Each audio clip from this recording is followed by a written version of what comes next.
Elara Vance thought invisibility was safety, until the night she saw the blood. One heartbeat later, steel fingers locked around her wrist, and she was shoved into a car that smelled of leather and gunpowder. The man beside her didn't blink, didn't apologize. Ronan Hale, Dublin's most dangerous name, simply said, "You're coming with me." No explanation, no choice. In 60 seconds, the gardener's daughter became something she'd never been, seen. And in his world, being seen meant you were either protected or already dead. If you're hooked, stay until the end. Hit like and drop your city in the comments. I want to see how far this story travels. The garden shears felt heavier than they should have. Elara Vance knelt in the damp earth behind the rose beds, her fingers stained green from trimming back wild growth that had crept over the stone path. The Ashford estate sprawled behind her like a sleeping giant, 3 stories of old money and older secrets, perched on the cliffs overlooking the Irish Sea.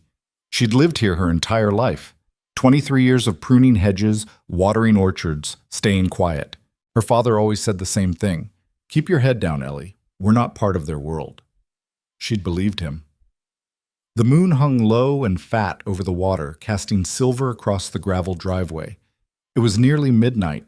She shouldn't have been out here this late, but the roses needed work, and Mrs. Ashford had been specific. Get them done before the party this weekend.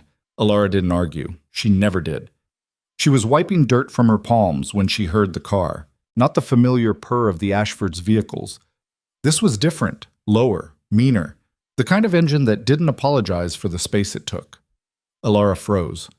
3 black sedans rolled up the drive, headlights cutting through the mist. They stopped in a perfect line, doors opening in unison. Men stepped out, 6 of them, dressed in dark suits that looked expensive even from a distance. They moved like soldiers, controlled, efficient. She should have run, but her legs wouldn't work. The front door of the estate opened. Marcus Ashford emerged, his face pale in the porch light. He was a tall man, broad-shouldered, the kind who filled a room without trying. But tonight he looked small, nervous. One of the men stepped forward. Even in the shadows, Elara could see the sharp line of his jaw, the way his coat fit like it had been tailored to his breathing. He didn't raise his voice, but his words carried. "You've been avoiding my calls, Marcus." Ashford's hands trembled. "Ronan, I just need more time." "You've had time." The man, Ronan, didn't move closer. He didn't need to. His presence was a weight all on its own. "I have the money," Ashford said quickly. "Most of it. Just another week. Please." Ronan tilted his head. "You think I run a charity?" No, of course not. You borrowed from me. You spent it. Now you're stalling." His voice was calm, too calm. "That's disrespectful, Marcus." Elara's heart hammered against her ribs. She was too far to hear every word, but the tension was unmistakable. This wasn't a business meeting. This was something else. Ashford's voice cracked. "I'll get it. I swear." Ronan's hand moved. It happened so fast, Elara almost missed it. One of the men beside him pulled something from his coat, a glint of metal, small and deadly. Ashford stumbled backward, hands raised. Wait, please." The sound was sharp, hollow, a gunshot. Elara's breath stopped. Ashford collapsed onto the stone steps, his body folding like paper. Blood pooled beneath him, dark and spreading. She clapped a hand over her mouth to keep from screaming. The men didn't react. One of them crouched down, checked Ashford's pulse, then stood and nodded to Ronan. No urgency, no panic, just routine. Ronan looked down at the body for a long moment. Then he turned, and his eyes locked on hers. Elara's entire world narrowed to that single point. She couldn't breathe, couldn't think. His gaze was sharp, unflinching, like he could see straight through the rose bushes, through the dark, through her skin. He said something to the man beside him. Then he started walking, toward her. Elara bolted. She didn't think, didn't plan. She just ran. Her boots slipped on wet grass as she tore through the garden, shears clattering to the ground behind her. The hedges blurred past. Her lungs burned. She didn't know where she was going, just away. Footsteps pounded behind her. Fast, too fast. She cut left toward the old greenhouse. her fingers scraping against the glass door as she yanked it open. Inside, the air was thick with the smell of soil and rotting leaves. She ducked behind a shelf of potted ferns, pressing herself into the corner, trying to control her breathing. The door creaked open. Footsteps. Slow, deliberate. "Come out!" His voice was low, almost gentle. It didn't match the gun she'd just seen, the body on the steps, the blood. Alara squeezed her eyes shut. "I'm not going to hurt you." She didn't believe him. "But if you make me drag you out, I'll be significantly less patient." Her hands shook. She could hear him moving closer, his shoes crunching on scattered dirt. There was nowhere to go, no back door, no escape. She stepped out. Ronan Hale stood 3 feet away, hands in his pockets, his expression unreadable. Up close, he was worse, sharper. Every line of his face looked carved, deliberate. His eyes were dark, not brown, not black, something in between. Old eyes, tired eyes, eyes that had seen too much. "What's your name?" he asked. Alara's throat was dry. "Alara." "Alara what?" "Vance." He studied her for a moment, his gaze sweeping over her dirt-stained jeans, her oversized sweater, her bare hands. "You work here." It wasn't a question. She nodded. "Doing what?" "Gardening." Her voice came out hoarse. "Just gardening." Ronan's jaw tightened. He glanced back toward the estate, where the men were already moving Ashford's body. Efficient. Practiced. When he looked at her again, something in his expression had shifted. "You saw." It wasn't an accusation, just a fact. Alara's knees nearly gave out. I won't say anything. I swear. I didn't see anything. I'll forget." "You won't." The certainty in his voice made her stomach drop. "I can," she whispered. "I will, please." Ronan stepped closer. She flinched, but he didn't reach for her. He just stood there, studying her like she was a problem he hadn't expected. "You have 2 choices," he said quietly. "You come with me, or you stay here and become a loose end." I don't know that." His tone was almost apologetic. "And I don't take risks." Alara's vision blurred. This wasn't real. This couldn't be real. "Please," she breathed.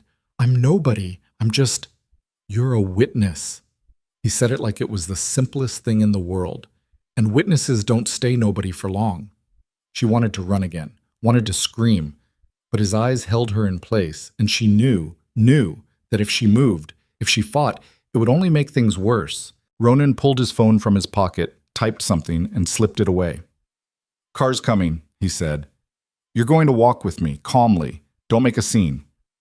Where are you taking me?" "Somewhere safe." "Safe?" Her voice cracked. "You just killed someone." "I didn't." He tilted his head. "But semantics won't help you right now." A black sedan pulled up to the edge of the garden, headlights cutting through the greenhouse glass. The door opened. Ronan gestured toward it. "Let's go." Alara didn't move. His expression didn't change, but his voice dropped. "Alara, I'm trying to be kind. Don't make me stop." Her legs moved before her brain could catch up. She walked toward the car, every step feeling like a betrayal of her own survival instinct. Ronan followed close behind, his presence a wall she couldn't escape. The driver didn't look at her, didn't acknowledge her, just waited. Ronan opened the door. "Get in." She hesitated. "Now!" Alara climbed inside. The leather seat was cold. The door shut with a solid thunk that made her chest tighten. Ronan slid in beside her. The car pulled away. The drive was silent. Alara pressed herself against the door, her fingers curled tight in her lap. The city lights blurred past, streets she'd never walked, buildings she'd only seen from a distance. Dublin had always felt too big, too loud. Now it felt like a trap. Ronan sat perfectly still, his gaze fixed on the window. He didn't speak, didn't explain, just existed beside her like a storm waiting to break.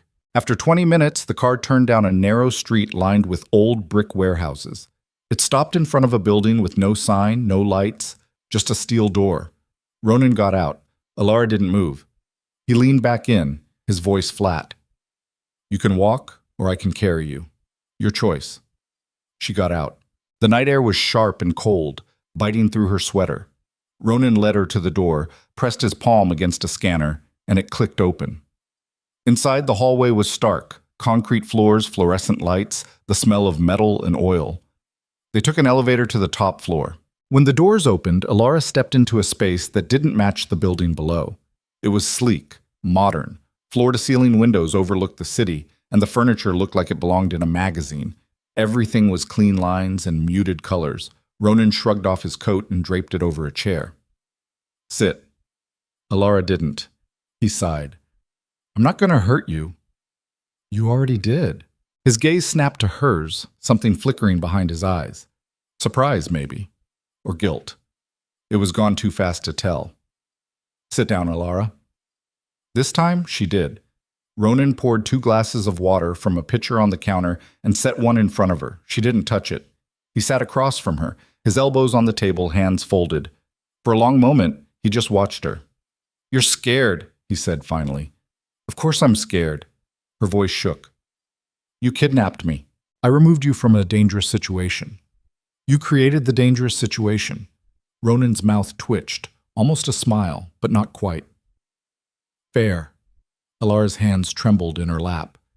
What do you want from me? Nothing. Then let me go. I can't.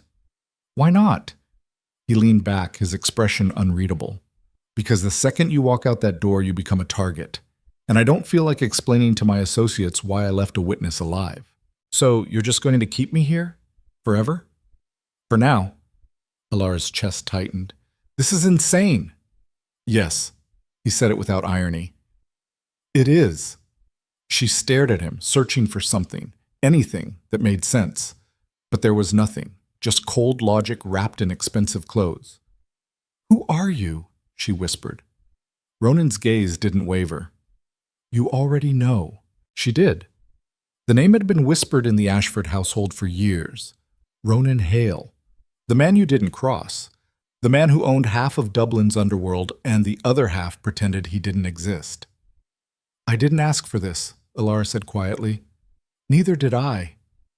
Then why? Because you were there. His voice was sharp now, cutting. And I don't get the luxury of pretending I didn't see you. Alara's breath hitched. So what happens now? Ronan stood, moving to the window. The city sprawled below him, lights flickering like dying stars. Now, he said, you stay here. You don't leave. You don't call anyone. You don't try to run. And if I do? He turned, his silhouette framed by the glass. Then I'll find you, and it won't be kind. Alara's hands curled into fists. You can't just keep me prisoner. I can. He said it like a fact. And I will, until I figure out what to do with you. I'm not a thing. No. His voice softened, just barely. You're a complication. The first night was the worst. Ronan showed her to a bedroom, clean, sterile, with a bed that looked untouched. He told her she could use anything she needed. Shower, clothes in the closet, food in the kitchen. Then he locked the door from the outside. Alara sat on the edge of the bed, staring at the wall, her mind racing. She thought about her father, about the cottage on the edge of the estate, the narrow bed she'd slept in since she was a child. He'd be looking for her by now, panicking. She thought about Ashford's body, the blood, the way Ronan's men had moved like it was nothing. She thought about running, but the window didn't open. The door was solid, and even if she got out, where would she go? She curled up on the bed, still wearing her dirt-stained clothes, and tried not to cry. Tag. The next morning, Ronan was already awake. Alara found him in the kitchen, dressed in a crisp white shirt and dark slacks, reading something on his phone. He glanced up when she entered, his expression unreadable. Coffee? He offered. She didn't answer. He poured a cup anyway and set it on the counter. There's food in the fridge. Help yourself. Alara stayed by the doorway, her arms crossed. How long are you going to keep me here? As long as it takes. For what? Ronan's jaw tightened. For me to clean up the mess. I'm not a mess. No. He looked at her then, really looked. You're a liability. The word stung more than it should have. Alara stepped closer, her voice low. I didn't ask to see what I saw. I didn't ask for any of this. I know. Then let me go. I can't. Why not? Ronan set his phone down, his gaze steady. Because if I let you go, someone else will find you, and they won't be as patient as I am. Elara's stomach twisted. Who? People who don't like loose ends. I'm not. You are. His voice was firm now, cutting through her protest. The second you saw what happened, you became part of this. And I can't undo that. Elara felt the weight of it settle over her, the impossibility, the trap. So what am I supposed to do? She whispered. Ronan's expression softened just slightly. Survive. The days blurred together. Elara spent most of her time in the apartment, pacing the same rooms, staring out the same windows. Ronan came and went, his schedule unpredictable. Sometimes he was gone for hours. Sometimes he sat at the table working on his laptop, his presence a constant reminder that she wasn't free. He didn't talk much, didn't explain, just existed in the same space, silent and watchful. But slowly, things shifted. On the third day, he brought her books, a stack of them, everything from fiction to philosophy. He set them on the coffee table without a word and left. On the fifth day, he unlocked the bedroom door. You don't need to be locked in, he said. Just don't leave the apartment. Elara stared at him. Why? Because I'm choosing to trust you. It felt like a test. On the seventh day, she asked him a question. Why do you do this? Ronan looked up from his laptop. Do what? This. She gestured vaguely. The violence, the control, all of it. He didn't answer right away, just studied her, like he was deciding how much truth she could handle. Because someone has to, he said finally. That's not an answer. It's the only one I have. Elara sat across from him, her hands folded on the table. Do you ever regret it? Ronan's gaze sharpened. Regret what? The things you've done. He was quiet for a long moment, then, every day. The honesty surprised her. But you keep doing it, she said. Yes. Why? Ronan closed his laptop, his expression unreadable. Because stopping doesn't erase what's already happened. It just makes you vulnerable. Elara didn't know what to say to that. 2 weeks in, Ronan brought her outside. Not far, just to the rooftop of the building. The air was cold, sharp with the smell of rain. The city stretched out below them, lights flickering in the dusk. Elara stood at the edge, her fingers gripping the railing. She hadn't felt wind in days. Ronan stood beside her, hands in his pockets. You miss it. What? The garden. She didn't answer. I had someone check on your father, he said quietly. He's fine. Thinks you ran off to Cork with a boyfriend. Elara's chest tightened. You lied to him. I protected him. Ronan's voice was calm. If he knew the truth, he'd come looking, and that would put him in danger. So you just made up a story? Yes. Elara turned to him, her eyes burning. Do you ever tell the truth? Ronan met her gaze. When it matters. And this doesn't? This is survival, Elara. Truth is a luxury. She looked away, her throat tight. They stood in silence for a long time. The wind picked up, pulling at her hair, and she closed her eyes, trying to remember what freedom felt like. When she opened them, Ronan was watching her. What? She asked. He didn't look away. You're stronger than you think. Elara laughed bitterly. I'm a prisoner. You're alive. Is that supposed to be comforting? Ronan's expression didn't change. It's supposed to be true. 3 weeks in, everything changed. Elara was in the kitchen when she heard voices, low, tense. She moved to the hallway and saw Ronan standing by the door, talking to one of his men, a broad-shouldered man with a scar across his cheek. She's a problem, Ronan, the man said. The longer she's here, the more questions people ask. Let them ask.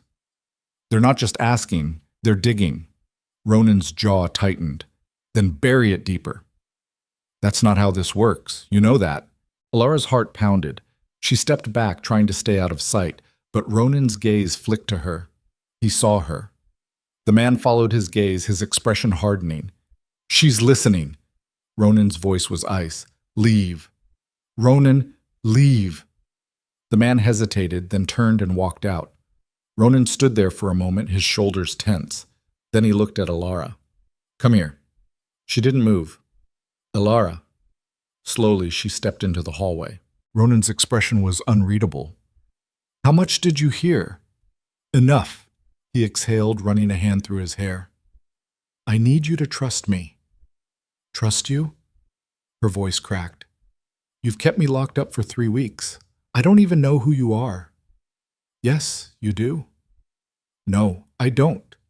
She stepped closer, her hands shaking. I know what you do. I know you're dangerous, but I don't know why. I don't know what you want from me. I don't know if I'm ever getting out of here. Ronan's gaze softened. You will. When? When it's safe. And when will that be? He didn't answer. Alara's chest tightened. You don't know, do you? Ronan looked away. No. The admission hit harder than she expected. So I'm just supposed to wait, she said quietly. Forever. Not forever. How long? Ronan met her eyes. As long as it takes to keep you alive. That night, Alara couldn't sleep. She lay in bed, staring at the ceiling, her mind racing. She thought about her father, about the garden, about the life she'd had before all of this. And she thought about Ronan, the way he looked at her, the way he spoke to her, like she was something fragile, something worth protecting. It didn't make sense. She got up, padding quietly to the living room. Ronan was still awake, sitting on the couch with a glass of whiskey in his hand. He looked up when she entered. Can't sleep? He asked. Alara shook her head. He gestured to the seat beside him. Sit. She hesitated, then sat. Ronan took a sip of his drink, his gaze distant. You want to know why I'm doing this? It wasn't a question. Alara nodded. Ronan set the glass down, his jaw tight. Because I've spent my entire life making decisions that hurt people. And for once, I wanted to make a different one. By kidnapping me? By keeping you alive. Alara stared at him. That doesn't make it right. I know. His voice was quiet. But it's the best I can do. She didn't know what to say to that. Ronan looked at her then, really looked. You remind me of someone. Who? He didn't answer. Alara's chest tightened. Ronan! Go to bed, Alara. But... Go to bed. She stood, her hands trembling, and walked back to her room. But when she closed the door, she heard him whisper something. Too quiet to make out. Too heavy to ignore. The next morning, Ronan was gone. Alara woke to an empty apartment, a note on the counter. Stay inside. I'll be back tonight. She crumpled the note in her fist. For the first time in weeks, she was alone. Truly alone. And she realized something. She wasn't afraid of Ronan anymore. She was afraid of what came next. Because the longer she stayed, the more she felt it. The shift. The pull. The dangerous, terrifying realization that somewhere in the past 3 weeks, she'd stopped seeing him as a captor. And started seeing him as something else. Something worse. Someone she was beginning to understand.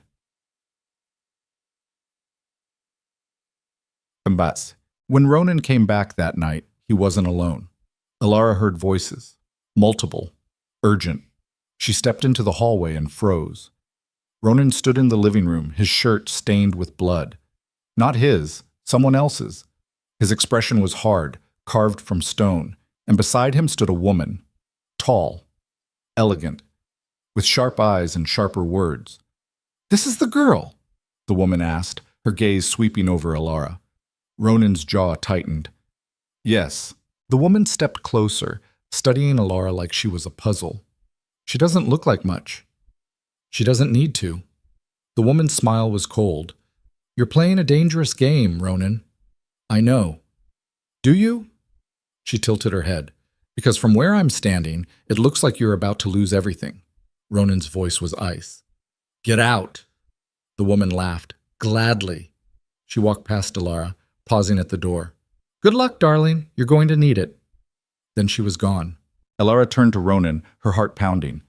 What was that? Ronan didn't answer. He just stood there, staring at the door, his hands curled into fists. Ronan. He looked at her then, and for the first time she saw it. Fear. "We need to leave," he said quietly. "What? Why?" "Because they know you're here." Alara's stomach dropped. "Who?" Ronan's gaze was hard. "Everyone. They left within the hour." Ronan moved through the apartment like a man preparing for war. He pulled bags from closets Alara didn't know existed, filled them with cash, passports, things she couldn't identify. His movements were precise, mechanical, but his jaw was locked so tight she could see the muscle jumping beneath his skin. Alara stood in the doorway, her heart hammering. "Where are we going?" "Somewhere they won't look." He didn't stop packing. "Who's they? Does it matter?" "Yes." Ronan zipped the bag shut and turned to her. His eyes were dark, sharp. "People who want you dead, Alara, is that specific enough?" Her breath caught. "Why? I didn't do anything." "You exist." He grabbed another bag, threw it over his shoulder. "That's enough." "That doesn't make sense." "Welcome to my world." Alara's hands curled into fists. "Stop talking to me like I'm a child." Ronan's gaze snapped to hers. For a moment, something flickered in his expression. Anger, maybe, or exhaustion. He set the bag down and crossed the room until he was standing in front of her, close enough that she could smell the faint trace of smoke on his clothes. "You want the truth?" His voice was low, dangerous. "Fine. The people I work with don't like complications. And you, whether you like it or not, are a complication. The woman who is here tonight? She's already spread the word that I'm harboring a witness. Now every operator in Dublin knows your face, and if I don't move you, they'll come for you, not to question you, to eliminate you." Alara's stomach twisted. "Then why don't you just kill you?" Ronan's mouth tightened. "'Cause I'm not them." "But you could be." He didn't deny it. Alara's throat felt dry. "So what do we do?" "We run." Ronan grabbed the bag again. "And we don't stop until I say so, set." The car was different this time. Smaller. Older. Nothing like the sleek sedans from before. Ronan drove, his knuckles white on the steering wheel, his gaze flicking constantly to the rearview mirror. Alara sat in the passenger seat, her fingers twisted in her lap. The city lights blurred past, familiar streets giving way to narrower roads, then highways. She didn't know where they were going, didn't ask. After an hour, Ronan pulled off onto a dirt road that cut through thick woods. The headlights carved pale tunnels through the darkness. The car bounced over ruts and rocks, and Alara had to brace herself against the door to keep from being thrown around. Finally, Ronan stopped. In front of them stood a cabin, small, sagging, half hidden by overgrown trees. It looked abandoned. "Out," Ronan said. Alara climbed out, her legs stiff. The air smelled like pine and damp earth. Somewhere in the distance, an owl called. Ronan grabbed the bags and headed for the cabin. Alara followed, her shoes crunching on dead leaves. Inside the cabin was worse. Dust-covered furniture, cobwebs in the corners, a single light bulb hanging from the ceiling that flickered when Ronan flipped the switch. He dropped the bags on the floor and turned to her. "It's not much. It's a nightmare. It's safe." He moved to the window, peered through the grimy glass. "No one knows about this place." "How can you be sure?" "Because I've never brought anyone here." Alara stared at him. "Why now?" Ronan didn't answer. He just pulled the curtains shut and turned away. The first night in the cabin was colder than Alara expected. Ronan built a fire in the old stone fireplace, coaxing flames from damp wood until the room filled with warmth and the smell of smoke. Alara sat on the edge of a moth-eaten couch, her arms wrapped around herself. Ronan stood by the fire, his back to her. The light played across his shoulders, casting shadows that made him look bigger, harder. "You should sleep," he said without turning. "I'm not tired." "You will be." Alara watched the fire, the way the flames twisted and curled. "How long do we stay here?" "Until I figure out what to do." "That's not an answer." Ronan's shoulders tensed. "It's the only one I have." Alara stood, her frustration boiling over. "You keep saying that, but you don't actually tell me anything. I don't know who's after us. I don't know why. I don't even know who you really are." Ronan turned, his eyes dark. "You know enough." "No, I don't." He stepped closer, and the air between them felt heavy. What do you want me to say, Alara? That I'm a good man? That I do this for noble reasons? I'm not. I don't.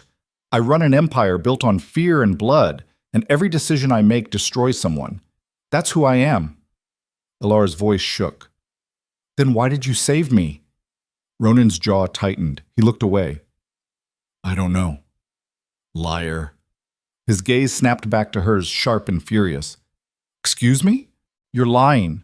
Alara stepped closer, her hands trembling. You know exactly why. You just won't say it. Ronan's expression was unreadable.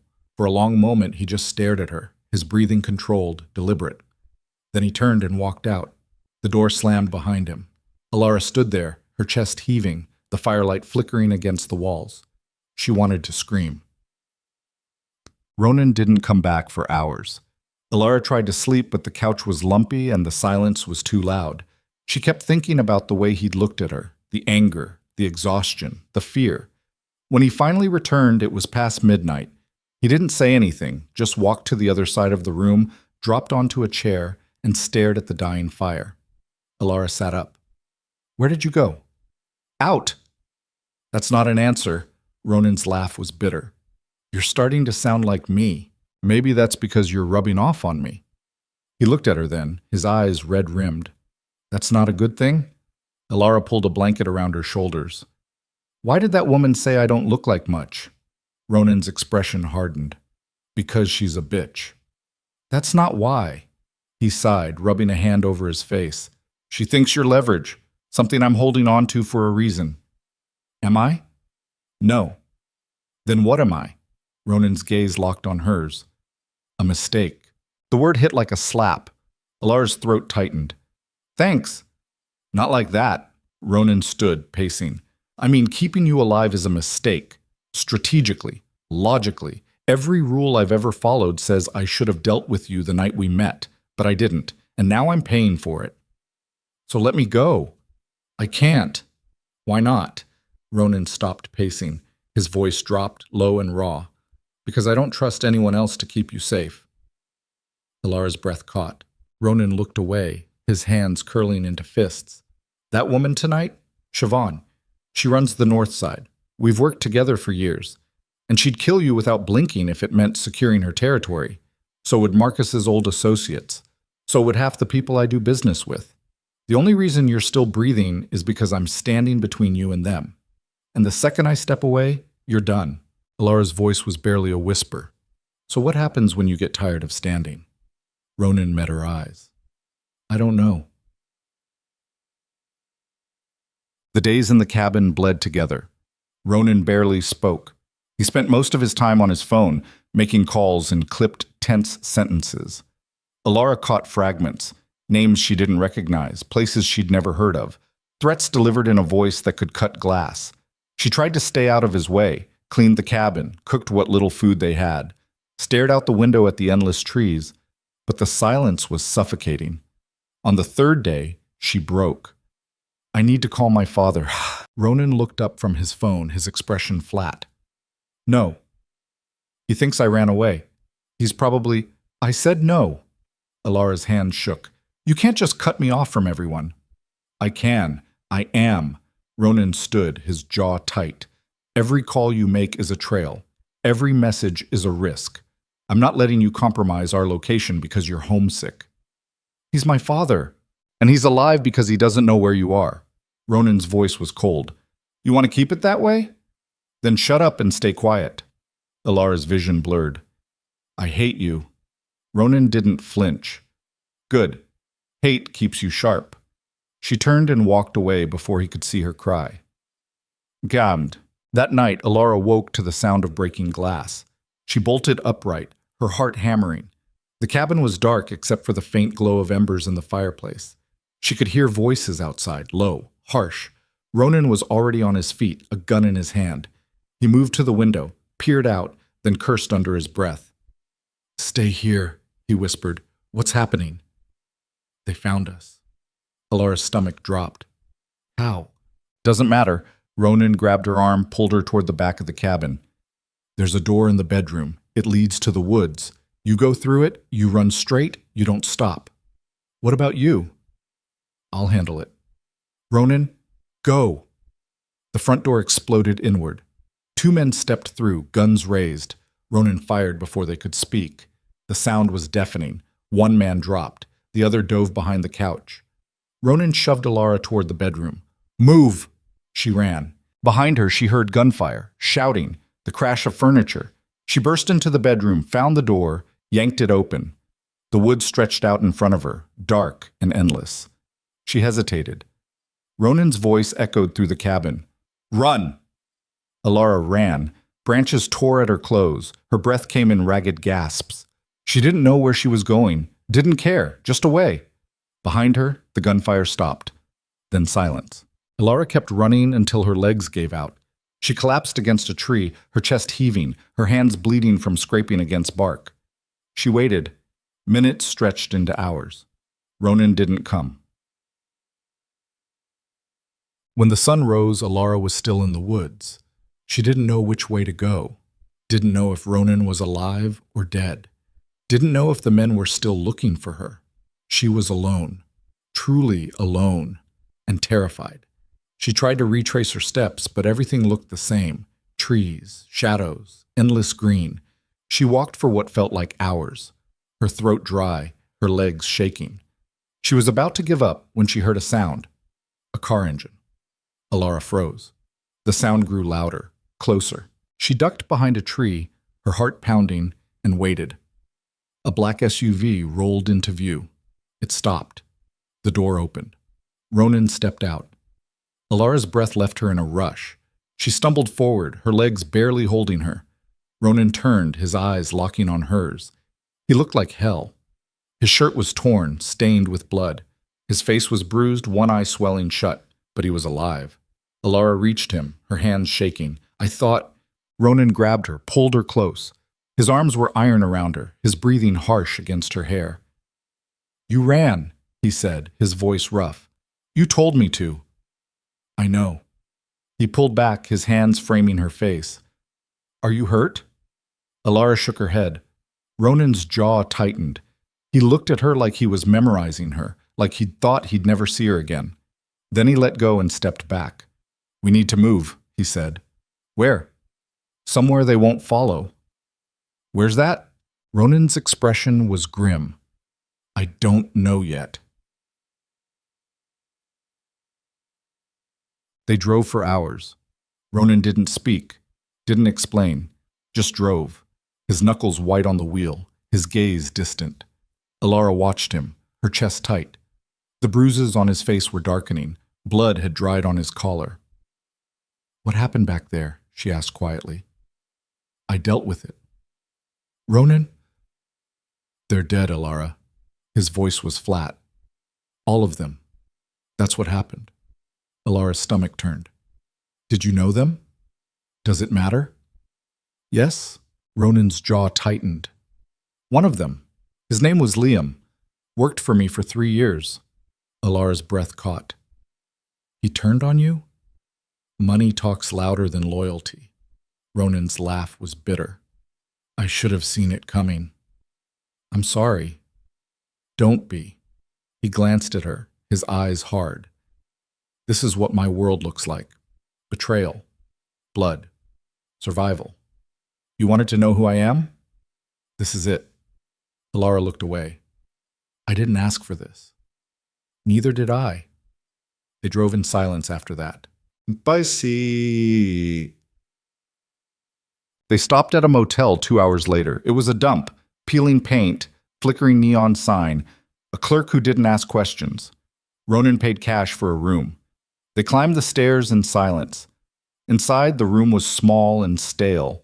A single bed, a bathroom with a cracked mirror, a TV that didn't work. Ronan locked the door, checked the window, then sat on the edge of the bed and put his head in his hands. Alara stood by the door, watching him. Are you okay? She asked. Ronan laughed. It was a hollow sound. No. What do we do now? I don't know. Alara crossed the room, sat beside him. Ronan, I'm tired, Alara. His voice cracked. I'm so goddamn tired. She didn't know what to say. Ronan looked at her, his eyes red. I've been doing this for 15 years. Building, protecting, destroying. And for what? So I can die in some shitty motel room with a girl I was supposed to kill 3 weeks ago? Alara's throat tightened. You're not going to die. You don't know that. Neither do you. Ronan's mouth twitched, almost a smile. You're stubborn. I learned from the best. He shook his head, leaning back against the headboard. You should have run when you had the chance. I did run. Not far enough. Alara's chest ached.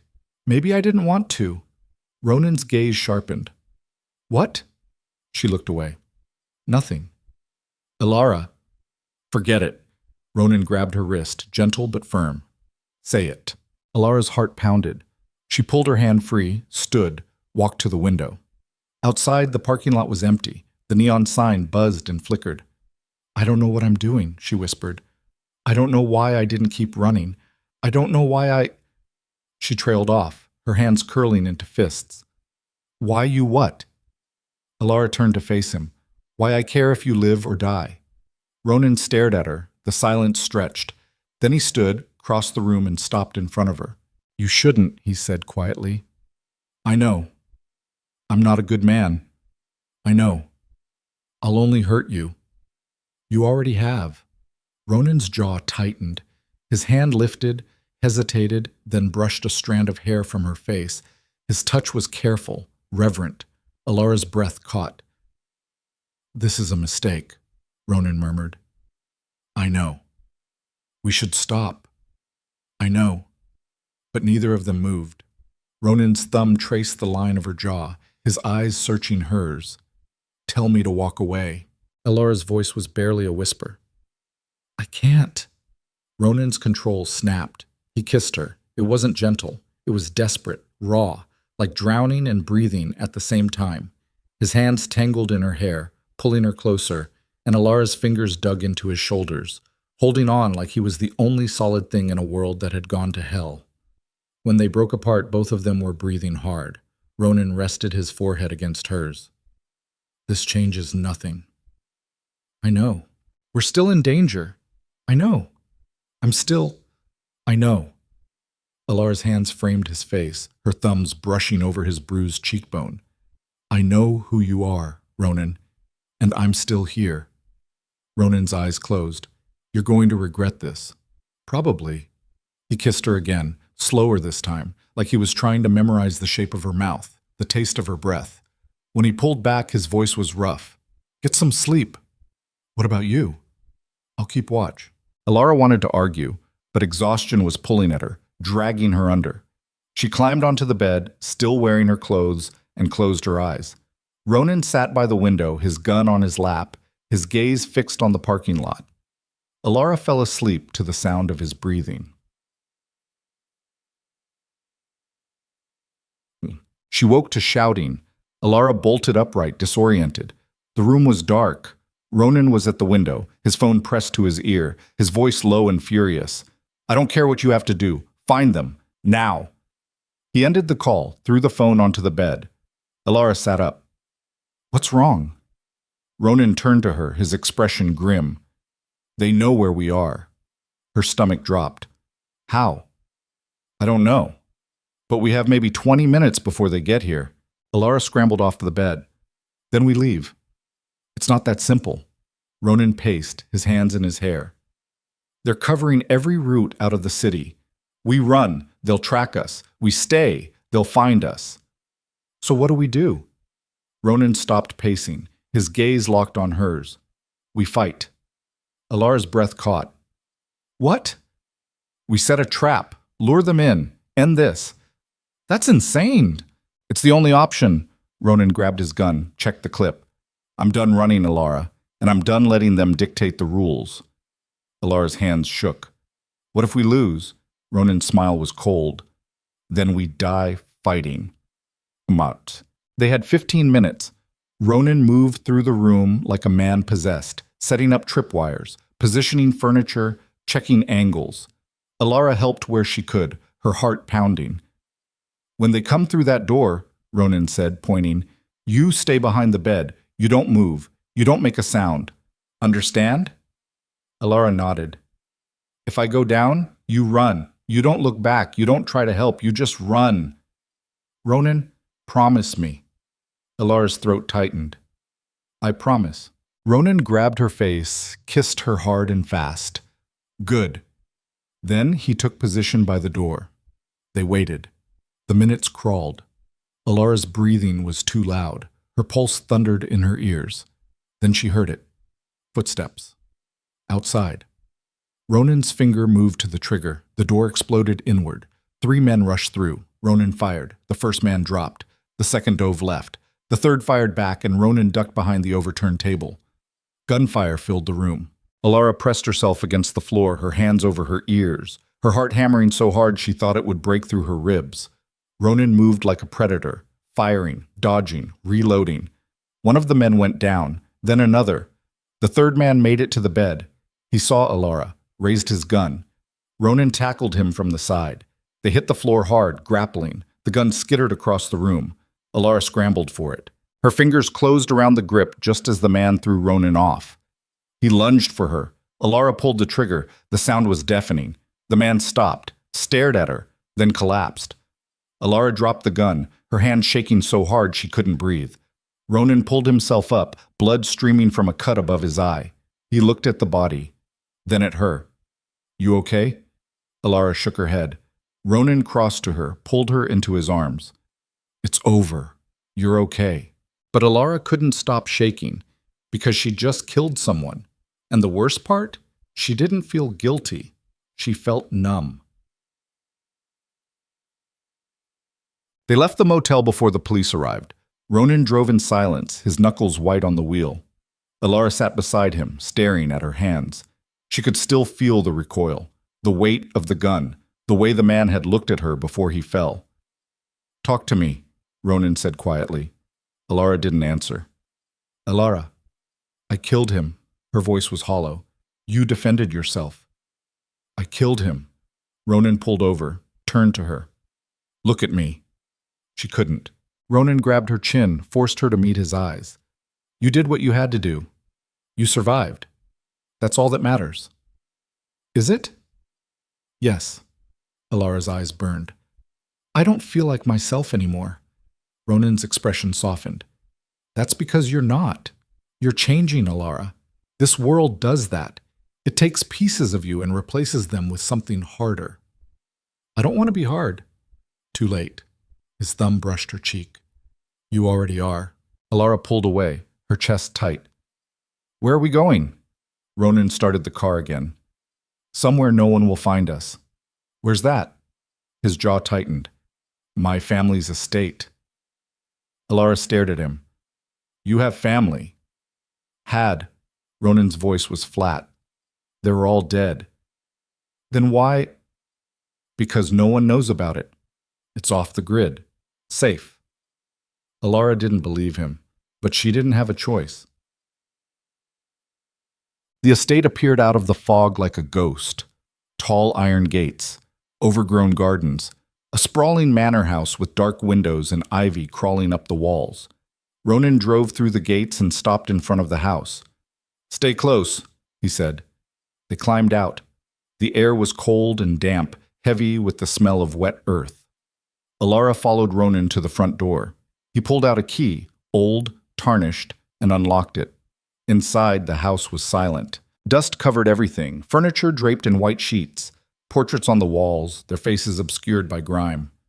Ronan moved through the rooms like a man walking through a graveyard. Alara followed, her footsteps echoing. Who lived here? She asked. My parents, my sister. Ronan's voice was tight. A long time ago. What happened to them? Ronan stopped in front of a portrait. A family.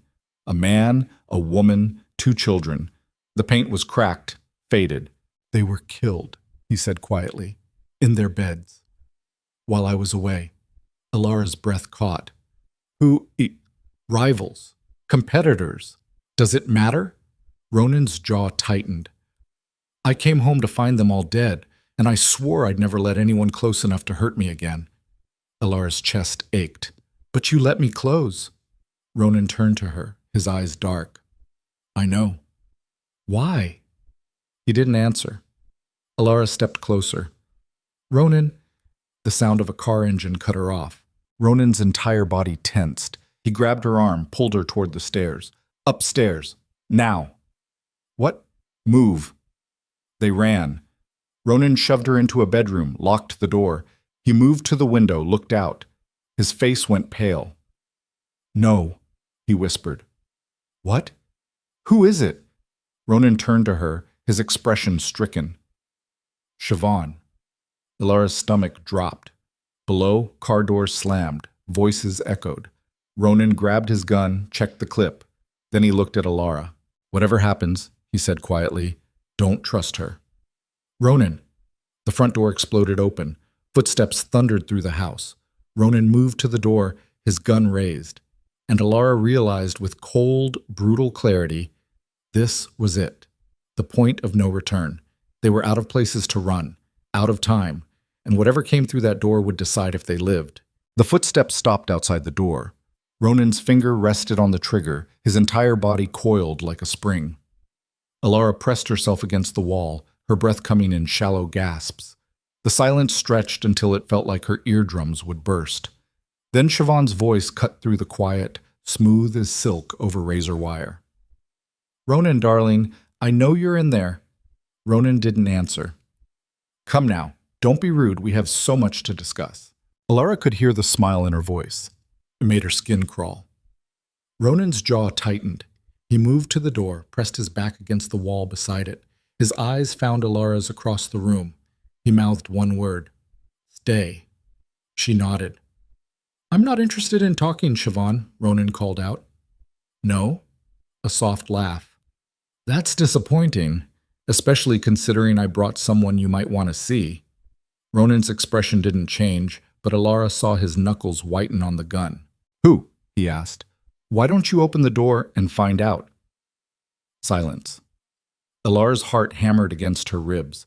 She could feel sweat sliding down her spine despite the cold. Ronan's eyes narrowed. Then slowly, he reached for the door handle. Don't, Ilara whispered. He looked at her. Something in his gaze made her chest tighten. Resignation, acceptance. He opened the door. Siobhan stood in the hallway, immaculate as always in a tailored coat and heels that clicked against the hardwood. Her auburn hair was pulled back, revealing the sharp angles of her face. Behind her stood 3 men, armed and stone-faced, and between them, held upright by rough hands, was an older man with gray hair and terrified eyes. Ilara's father. The world stopped. Ilara's legs gave out. She caught herself against the wall, her vision swimming. Dad, she breathed. Patrick Vance looked at her, his face pale and drawn. His lip was split, blood dried at the corner of his mouth. Ellie! One of the men backhanded him. The crack echoed through the hallway. Don't touch him! Ilara lunged forward, but Ronan's arm shot out, blocking her. Easy, he murmured. Siobhan's smile widened. How touching. Father and daughter, reunited. Ronan's voice was ice. Let him go. Oh, I don't think so. Siobhan stepped into the room, her heels clicking. You see, Patrick here has been very helpful, haven't you, Patrick? Ilara's father said nothing. He just stared at the floor. What did you do to him? Ilara's voice cracked. Me? Nothing. Siobhan's tone was light, conversational. I simply asked him a few questions, and he answered. Very cooperative, actually. Told me all about his daughter, the gardener's girl who disappeared without a trace, how worried he's been. Ronan's jaw tightened. Get to the point. The point, Siobhan said, turning to face him, is that you've made a terrible mistake, Ronan, keeping this girl alive, hiding her away like some precious secret. It's made people curious, and when people get curious, they start digging. I don't care. You should. Siobhan's smile vanished, because what they found is very interesting. Ronan's entire body went still. Siobhan pulled a folder from her coat, tossed it onto the dusty dresser. Go ahead, look. Ronan didn't move. Look at it, Ronan. His eyes flicked to Ilara, then to the folder. Slowly, he reached for it. Ilara watched him open it, watched his face go pale, watched something shift behind his eyes, shock, then understanding, then something darker. What is it? Ilara whispered. Ronan didn't answer. His hands shook as he stared at the papers. Siobhan's voice was almost gentle. You didn't know, did you? Know what? Alara stepped forward. Ronan, what is she talking about? Ronan looked up. His eyes met hers, and for the first time since she'd met him, he looked lost. Your name, he said hoarsely, isn't Alara Vance. The floor tilted. What? Ronan's hand trembled as he held out a document, birth certificate, legal papers, things Alara had never seen. Your name is Alara Corvin, he said. You're the daughter of Marcus and Helena Corvin, one of the most powerful families in Ireland. Alara's breath stopped. That's impossible. Is it? Siobhan's voice was silk. Tell me, Alara, do you remember your childhood before the Ashford estate? Alara's mind raced. She tried to think back, but everything before age 5 was fog. Fragments, a woman's laughter, a big house, then nothing. The Corvins died in a house fire, Ronan continued, his voice hollow. 19 years ago. The entire family, parents, 2 children, everyone. Except, Siobhan said, one child survived. A little girl, 3 years old. She was pulled from the wreckage by a groundskeeper named Patrick Vance. Alara's head snapped toward her father. No. Patrick's eyes filled with tears. Ellie. He took you, Siobhan continued, hid you, raised you as his own, changed your name, kept you invisible.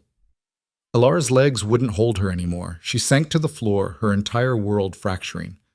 Why? Her voice was barely a whisper. Patrick's face crumpled. To protect you. From what? From the people who killed your family. The words hung in the air like smoke. Alara's chest felt crushed. She couldn't breathe, couldn't think. Ronan's voice cut through the haze. Who ordered the hit? Siobhan's smile returned. That's the really interesting part. She pulled out another document, held it up. A contract, signed and sealed. 20 years old. Ronan stared at it. His face went white. No, he breathed. Oh, yes. Siobhan's eyes glittered. The hit on the Corvin family was ordered by someone very close to you, Ronan. Someone you trusted implicitly. Ronan's hand dropped to his side. The paper fell from his fingers. Your father. The silence was deafening. Alara looked up at Ronan. He stood frozen, his face a mask of stone. Thomas Hale ordered the execution of the Corvin family, Siobhan said. And you know why? Because Marcus Corvin was going to expose him, take down his entire operation, so your father burned them alive. All of them. Or so he thought. Ronan's breathing was harsh, ragged. You're lying. Am I? Siobhan gestured to the papers on the floor. It's all there. Signatures, payment records, witness statements. Your father was a monster, Ronan. But you already knew that, didn't you? Ronan's fists clenched. Shut up. And now, Siobhan continued, her voice dropping to a purr, the little Corvin girl is all grown up and engaged to the son of the man who murdered her family. Isn't that poetic? Alara's stomach lurched. Engaged? Siobhan laughed. Oh, you didn't tell her. How delightful. She turned to Alara. Your dear Ronan has been planning to marry you for weeks now.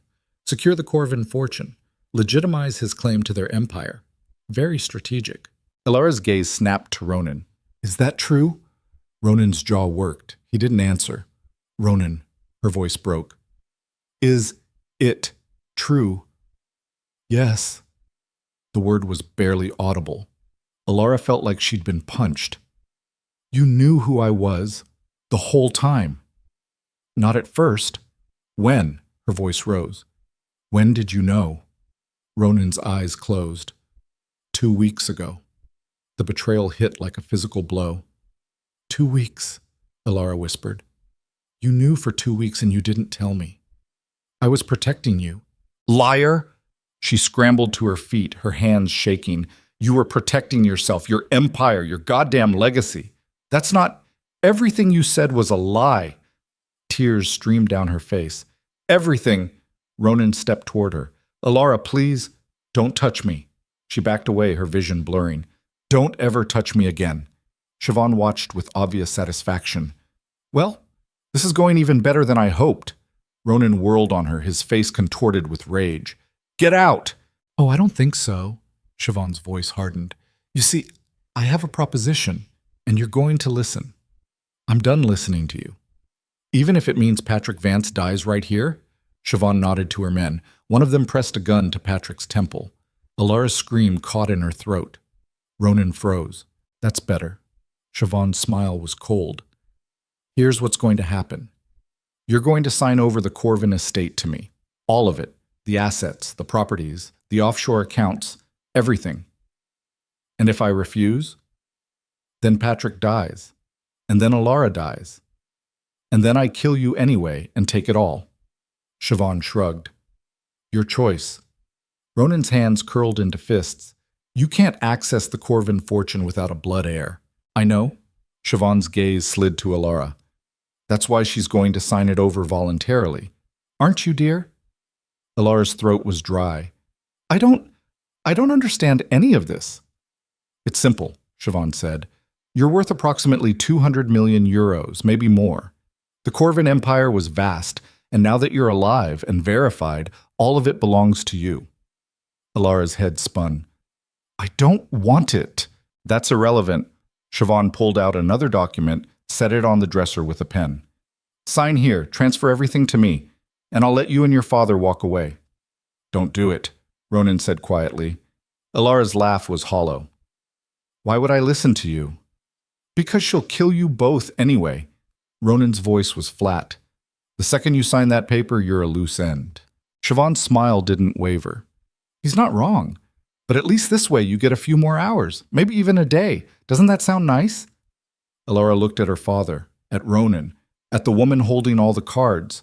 She felt something crack inside her chest. No, she said. Siobhan's smile faded. Excuse me? I said no.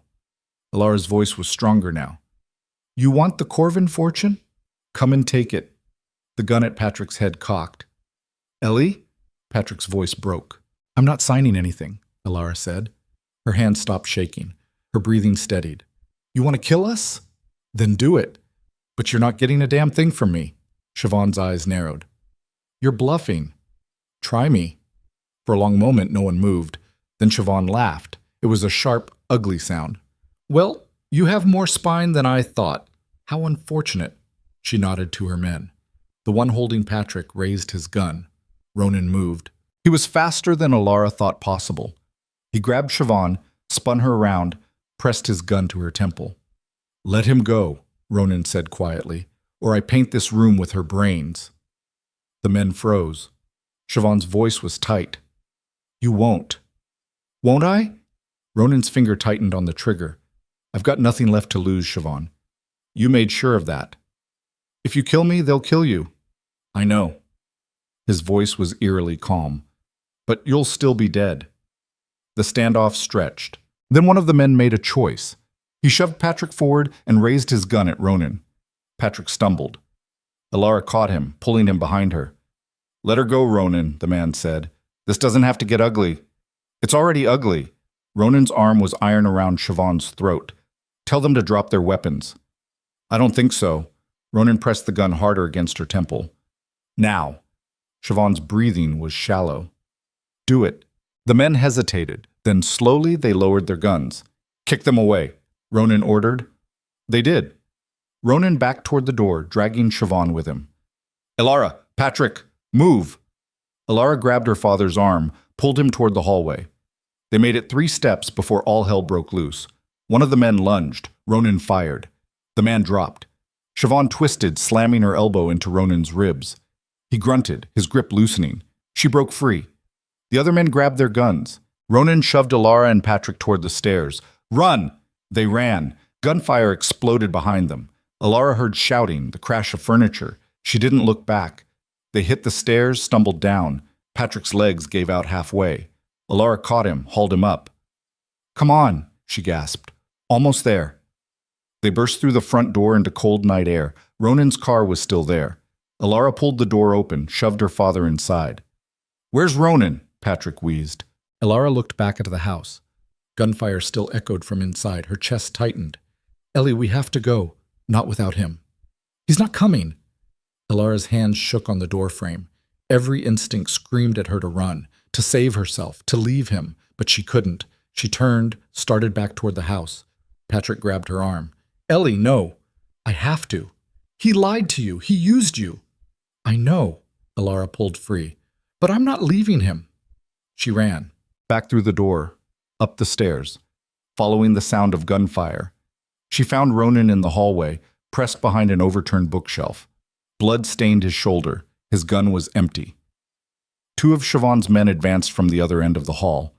Alara didn't think. She grabbed one of the fallen guns from the floor, raised it, fired. The shot went wide, but it was enough. The men dove for cover. Ronan's head snapped toward her. What the hell are you doing? Saving your ass. Alara fired again. This time she didn't miss. One man went down, the other returned fire. Bullets tore through the wall beside Alara's head. She dropped, her ears ringing. Ronan grabbed her, pulled her behind the bookshelf. You should have run. Probably. She handed him the gun. But I'm an idiot. Ronan's mouth twitched, almost a smile.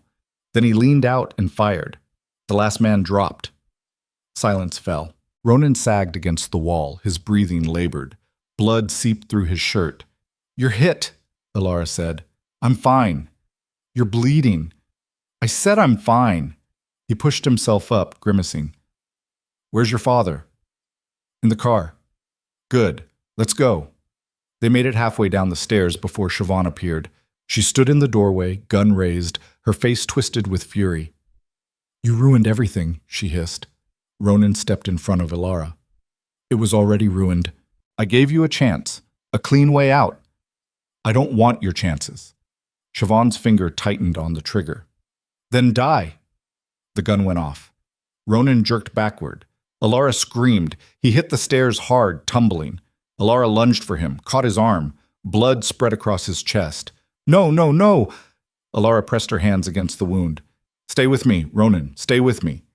His eyes were unfocused. Alara, don't talk. Just hold on. Siobhan's footsteps approached. Slow, deliberate. How touching, she murmured. True love. Pity it's about to end. She raised the gun. Alara looked up at her. Do it! Siobhan's eyebrow arched. What? Pull the trigger. Alara's voice was flat.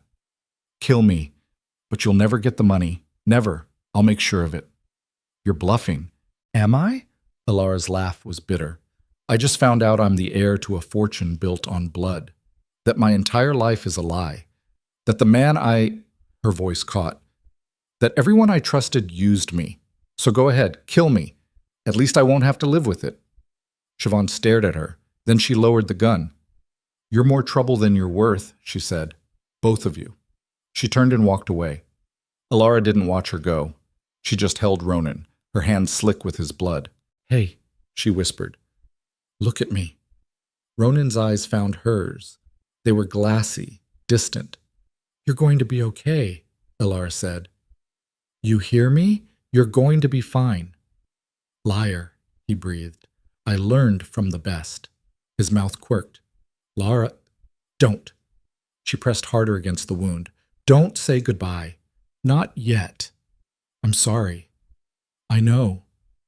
I should have told you. I know. I never meant... He coughed, blood flecking his lips. I never meant for this. I know. Tears streamed down her face. I know, Ronan. His hand found hers, weak, trembling. Run, he whispered. Not without you. Alaris, I said no. She pulled him up, draped his arm over her shoulders. He was heavy, dead weight, but she didn't care. She half dragged, half carried him down the stairs, out the door, to the car. Patrick scrambled out, helped her load Ronan into the back seat. Hospital, Alara gasped. Now! Patrick got behind the wheel. The engine roared to life. They tore down the driveway, gravel spraying. Alara sat in the back, Ronan's head in her lap.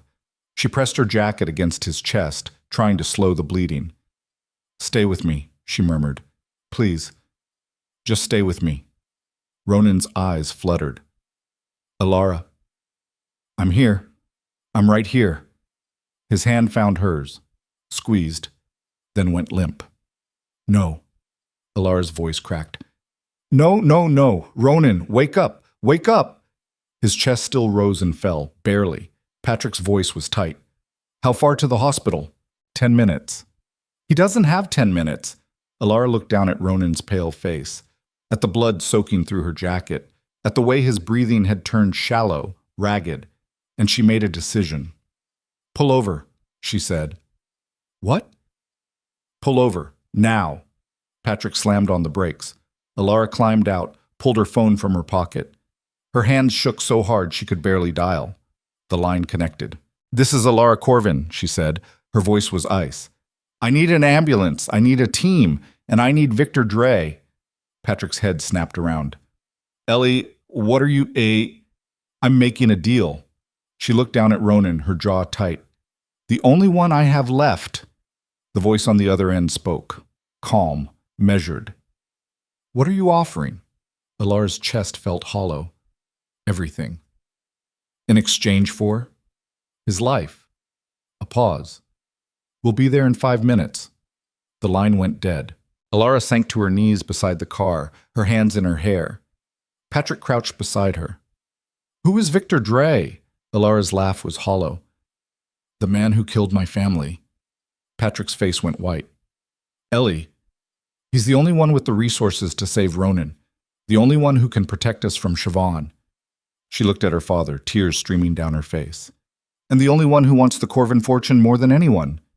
You can't trust him. I know. Alara's voice was dead. But I'm out of options. 5 minutes later, black SUVs appeared.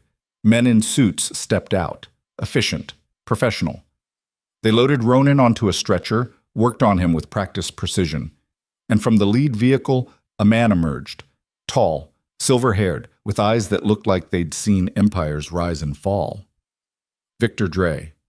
He approached Alara slowly, his hands in his pockets. Miss Corvin, he said. His voice was smooth, cultured. We finally meet. Alara's hands curled into fists. Save him. Then we'll talk. Victor's smile was thin. Of course. But you understand, once we begin this arrangement, there's no going back. I understand. Your entire inheritance, your name, your legacy, all of it becomes mine. I don't care. Victor studied her, then nodded. Very well. He gestured to his men. Take them both. The girl's father, too. Patrick grabbed Alara's arm. Ellie, we can still run. No. Alara's voice was hollow. We can't. She climbed into the SUV. Ronan was already inside, hooked to machines that beeped and hissed. A medic worked over him, moving with quiet urgency. Alara took his hand. It was cold. Victor slid into the seat across from her. You're making the right choice, he said. Alara didn't answer. She just stared at Ronan's pale face, watching his chest rise and fall. She'd saved him, but she'd sold herself to do it. And as the SUV pulled away into the night, Alara realized with brutal clarity, the girl who'd spent her life invisible was about to become the most visible person in Ireland, the Corvin heir, the key to an empire, and a prisoner of the man who'd destroyed everything she'd never known she had. She'd chosen survival, but survival came with a price, and she was about to pay it in full. The private medical facility was nothing like a hospital. No waiting rooms, no fluorescent lights, just polished marble floors, art on the walls, and the kind of silence that money bought. Alara sat in a leather chair outside the operating room, her hands still stained with Ronan's blood. She'd tried to wash them 3 times, but the rust-colored streaks remained, dried into the lines of her palms like a brand. Patrick stood by the window, his face drawn. He hadn't spoken since they'd arrived, hadn't looked at her. Victor Dre sat across from Alara, perfectly composed. He'd removed his coat, revealing a tailored suit that probably cost more than the Ashford estate. A guard stood behind him, silent and watchful. The surgeon is excellent, Victor said. His voice was conversational, like they were discussing the weather. Former military, worked in combat zones. If anyone can save Mr. Hale, it's him. Alara didn't respond. She just stared at the door, willing it to open. You're wondering if you made the right choice, Victor continued. I'm wondering if he's going to live. Of course. Victor leaned back, crossing his legs. But you're also wondering what happens next. What I'll do with you, with your fortune. Alara's gaze finally shifted to him. You killed my family. Victor's expression didn't change. Yes. The casual admission made her stomach turn. Why? Her voice was hoarse. Because your father was going to destroy me. Victor's tone was matter-of-fact. Marcus Corvin had evidence, recordings, documents, enough to dismantle everything I'd built, so I eliminated the threat. He had a family. So did I. Victor's eyes hardened. Your father didn't care about that when he threatened to take everything from me, so I took everything from him first. Alara's hands curled into fists. You burned them alive. I gave the order. Other men carried it out. He tilted his head. Does the distinction matter to you? Yes. Why? Because it means you're a coward. Victor's smile was thin. Perhaps, but I'm a living coward. Your father is dead. Which of us was smarter? Alara wanted to lunge at him, wanted to claw that smug expression off his face. But she stayed seated, her nails digging into her palms. What do you want from me? She asked quietly. I already told you. The Corvin estate, all of it. And after you have it? Victor's gaze was steady. You're free to go. I don't believe you. I don't need you to. He leaned forward, his elbows on his knees. Alara, I'm not a monster. I'm a businessman. You're only valuable to me as long as you control the Corvin assets. Once those are transferred, you're irrelevant. Then why not just kill me? Because that would be wasteful. Victor's tone was almost gentle. You're young, resilient. You could build a life somewhere else, far from Dublin, far from this world. Isn't that what you want? Alara's throat tightened. I don't know what I want anymore. Then let me make it simple. Victor pulled a document from his briefcase, set it on the table between them. Sign this, transfer the assets, and when Ronan Hale wakes up, if he wakes up, you both walk away. Clean slate. Alara stared at the paper. And if I don't sign? Then he dies. And so do you. Victor's voice was calm. I don't make threats, Alara. I make promises. The door to the operating room opened. The surgeon stepped out, pulling off his gloves. His scrubs were stained dark. Alara was on her feet before she could think. Is he alive? The surgeon said. Barely. The bullet missed his heart by centimeters, but he's lost a lot of blood. The next 24 hours are critical. Alara's legs almost gave out. Patrick caught her arm, steadied her. Can I see him? She asked. The surgeon hesitated. He's sedated. He won't know you're there. I don't care. The surgeon looked at Victor. Victor nodded. 5 minutes, the surgeon said. Alara followed him into the recovery room. Ronan lay on a hospital bed, tubes running from his arms, machines beeping steadily. His face was pale, almost gray. His chest rose and fell in shallow movements. Alara approached slowly, her heart hammering. She reached for his hand, hesitated, then took it anyway. His skin was cold. You're an idiot, she whispered. You know that? Ronan didn't answer, didn't move. Alara's eyes burned. You should have told me about everything, about who I was, what you were planning. You should have... Her voice broke. You should have let me make my own choice. The machines beeped, steady, indifferent. Alara squeezed his hand. But I'm glad you didn't die, so we're not even. She leaned down, pressed her forehead against his. Don't you dare leave me here alone, she breathed. Not after everything. The door opened behind her. Time's up, the surgeon said. Alara straightened, released Ronan's hand. She walked out without looking back. Victor was waiting in the hallway. He held out the document and a pen. Now? Alara's voice was hollow. Now. She took the pen, stared at the signature line. Her entire life distilled into one piece of paper. Everything she'd never known she had. Everything she'd just discovered. Gone. But Ronan would live. She signed. Victor took the document, examined it, then smiled. Congratulations, Miss Corvin. You're now officially penniless. I was always penniless, Alara said. This changes nothing, doesn't it? Victor tucked the document into his briefcase. You just gave up 200 million euros. Most people would call that significant. Most people aren't me. Victor's laugh was soft. No, they're not. He stood, buttoned his coat. My men will take you and your father to a safe house. You'll stay there until Ronan is stable enough to travel. Then you're both free to go. Just like that? Just like that. Victor paused at the door. One piece of advice, Ilara. Don't come back to Dublin. Don't try to reclaim what you've lost. Move on. Build a new life. Because if I see you again, if you become a problem, I won't hesitate to finish what I started 19 years ago. Ilara met his gaze. Understood. Victor nodded and left. Patrick approached, his face etched with worry. Ellie, don't! Ilara held up a hand. Whatever you're about to say, just don't. You just gave away everything.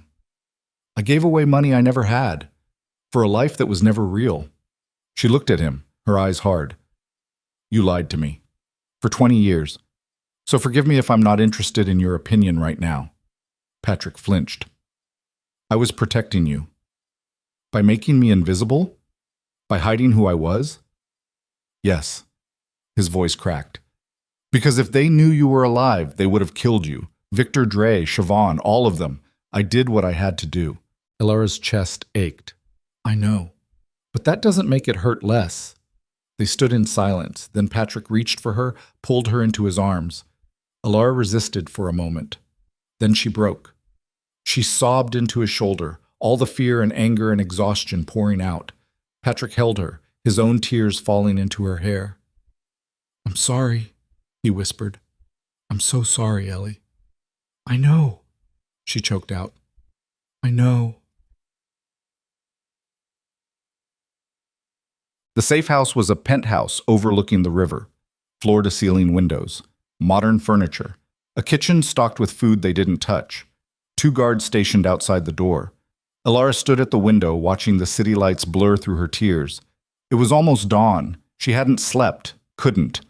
Every time she closed her eyes, she saw Ronan's blood, felt the weight of the gun in her hand, heard Siobhan's cold laughter. Patrick had finally fallen asleep on the couch, exhausted. Ilara envied him. Her phone buzzed. She pulled it out, her heart jumping. A text from an unknown number. He's awake. Ilara's breath caught. She grabbed her jacket, headed for the door. One of the guards stepped in front of her. Miss Corvin, you're not permitted to leave. I don't care. Mr. Dre's orders. Are you going to shoot me? Ilara's voice was ice. Because that's the only way you're stopping me. The guard hesitated. Ilara pushed past him, hit the elevator button. The guard spoke into his radio. She's leaving. Do you want me to, He listened, then lowered the radio. Go ahead. Ilara didn't thank him. She just stepped into the elevator and watched the doors close. Bob. Ronan was sitting up when she arrived. Barely. His face was still pale, his movements slow, but his eyes were open, aware. He looked up when she entered. You're alive, Ilara said. Disappointed? Furious. Ronan's mouth quirked. Fair. Ilara crossed the room, stopped at the foot of the bed. How do you feel? Like I got shot. Good. You deserve it. Also fair. They stared at each other. I signed the papers, Ilara said. The Corvin estate is Victor's now. Ronan's expression didn't change. Why? Because he said he'd let you live. That's a terrible deal. I know. Ilara's voice wavered. But I couldn't let you die. Ronan's gaze softened. Ilara, don't. She held up a hand. Don't apologize. Don't explain. Just, her throat tightened. Just tell me one thing. Did you ever actually care, or was it all strategy? Ronan was quiet for a long moment. Then he said, at first it was strategy. I found out who you were, saw an opportunity, the Corvin fortune, the legitimacy, everything I needed to solidify my position. Ilara's chest ached. But then, Ronan continued, his voice rough, you became something else, something I didn't plan for, and I started caring more about keeping you alive than about what you were worth. When? Ilara whispered. When did it change? Ronan met her eyes. The night in the cabin, when you ran into the woods. I thought you were gone, and He exhaled. It broke something in me. Ilara's hands shook. That doesn't make it okay. I know. You lied to me. I know. You used me. I know. Ronan's jaw tightened. And I'll spend the rest of my life regretting it, but I can't change it. All I can do is tell you the truth now. Alara looked away. What truth? That I love you. Ronan's voice was barely audible. And I don't deserve you, and you should walk away and never look back. Alara's vision blurred. But if you stay, Ronan said quietly, I swear I'll spend every day proving I'm worth it. Alara's laugh was hollow. You're not. I know. You're a liar and a manipulator and a... I know. Alara turned to face him, tears streaming down her face. So why can't I hate you? Ronan's expression cracked. I don't know. They stared at each other across the space between them. Then Alara crossed it. She climbed onto the bed, careful of his injuries, and kissed him. It wasn't gentle. It was desperate, angry, full of everything she couldn't say. Ronan's hands found her face, pulled her closer. He kissed her like he was drowning, and she was air. When they broke apart, both of them were breathing hard. This doesn't mean I forgive you, Alara whispered. I know. Or that I trust you. I know. But Her voice caught. I can't lose you. Ronan rested his forehead against hers. You won't. Promise me. I promise. The door burst open. Victor Dre stood in the doorway, flanked by guards. His expression was thunderous. Get away from him, he said. Alara didn't move. No. That wasn't a request. Victor stepped into the room. You signed the papers. Our deal is done. It's time to leave. I'm not going anywhere. Victor's eyes narrowed. You don't have a choice.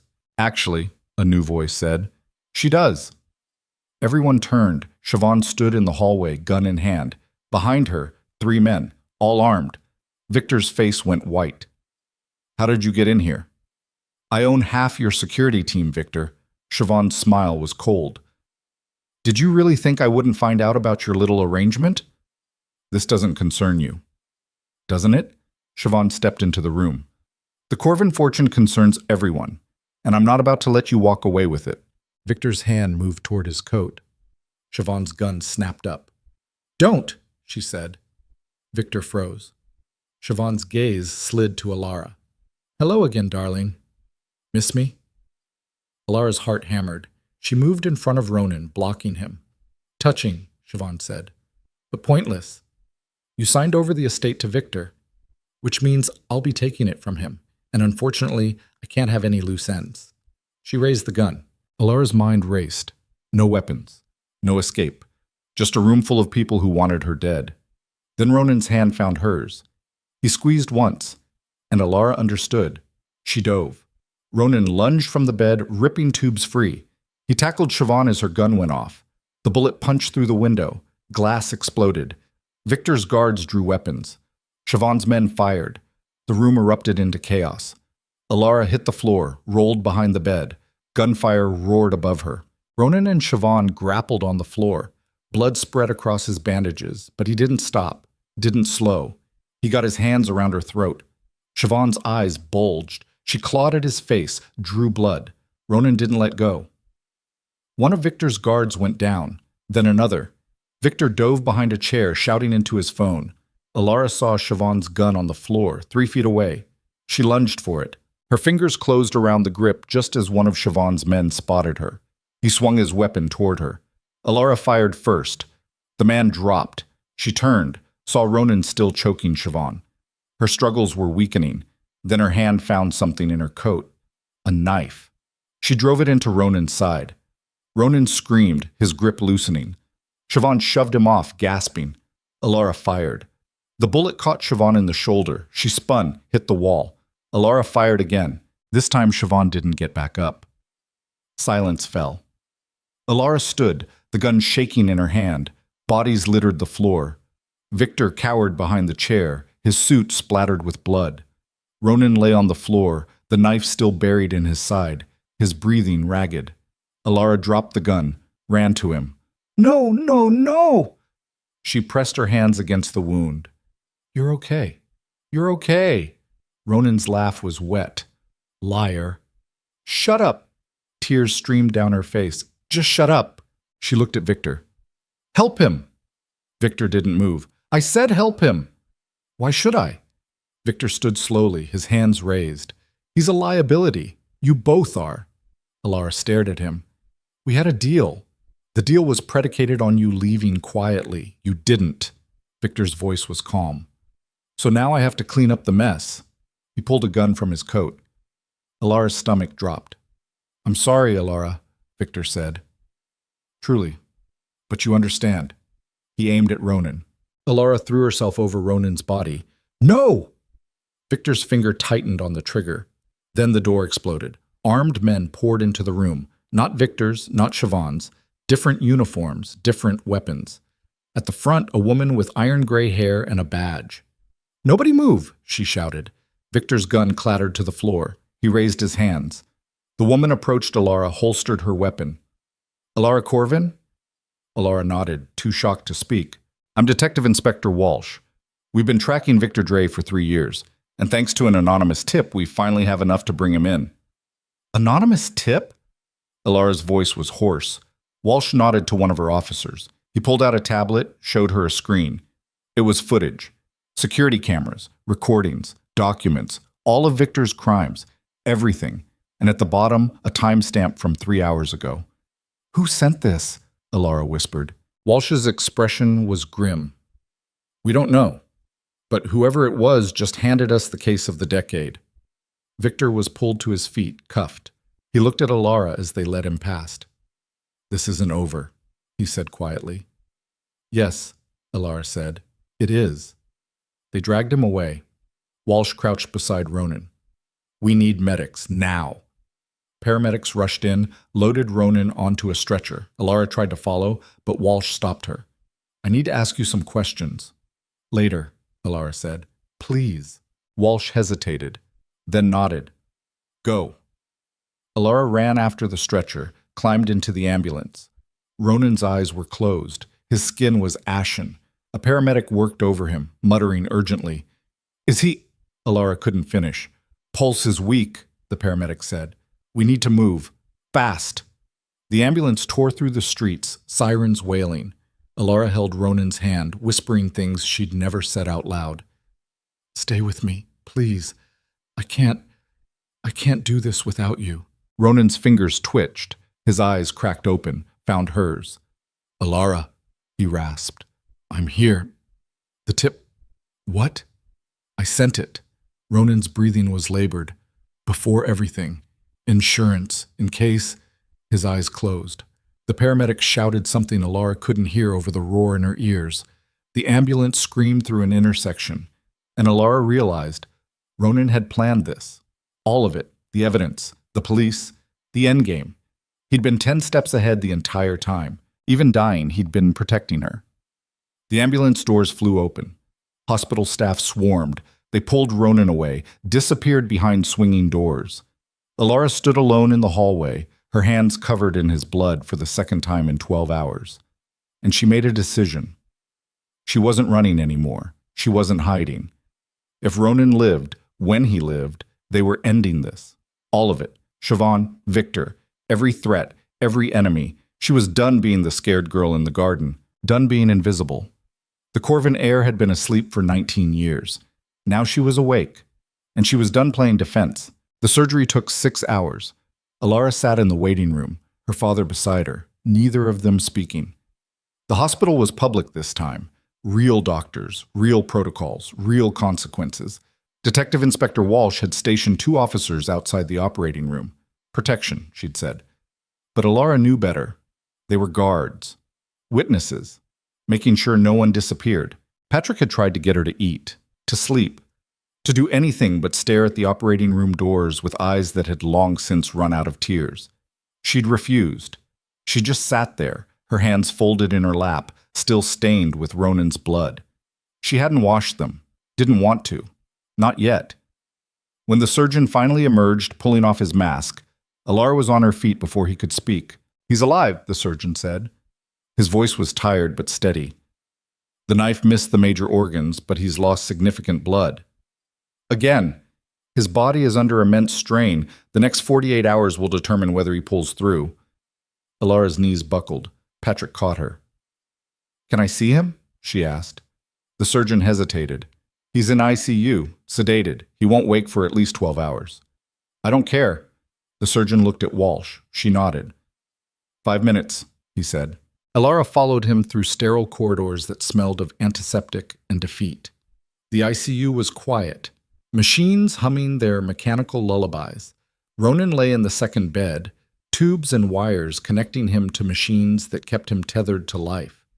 His face was gray, his breathing shallow. Elara approached slowly, her chest so tight she could barely breathe. She pulled a chair beside the bed, sat down, and took his hand. It was still cold. "You're an idiot," she whispered. "I told you that already. But you're also—" Her voice caught. "You're the only person who ever made me feel like I mattered. Even when you were lying, even when you were using me, you saw me." The machines beeped. Steady, indifferent. Elara squeezed his hand. "So you don't get to die. You hear me? You don't get to save me and then leave. That's not how this works." She leaned forward, pressed her lips to his forehead. "Come back to me," she breathed. "Please." The door opened. Walsh stepped in. "Time's up, Miss Corvin." Elara didn't move. "Miss Corvin? I know." Elara stood, released Ronan's hand. She looked at him one more time, memorizing the rise and fall of his chest, then walked out. Walsh followed her into the hallway. "We need to talk." "About what?" "Everything." Walsh pulled out a tablet, showed her a screen filled with files. "Victor Dre is in custody. We have enough evidence to put him away for life. Multiple counts of murder, racketeering, money laundering. The works." Elara's stomach twisted. "Good. But there's a problem." Walsh's expression was grim. "Siobhan Brennan is dead, shot twice, and ballistics match the gun in your hand." Elara's breath stopped. "I'm not arresting you," Walsh said quickly. "Self-defense is clear, but you need to make a formal statement. Tell us everything, from the beginning."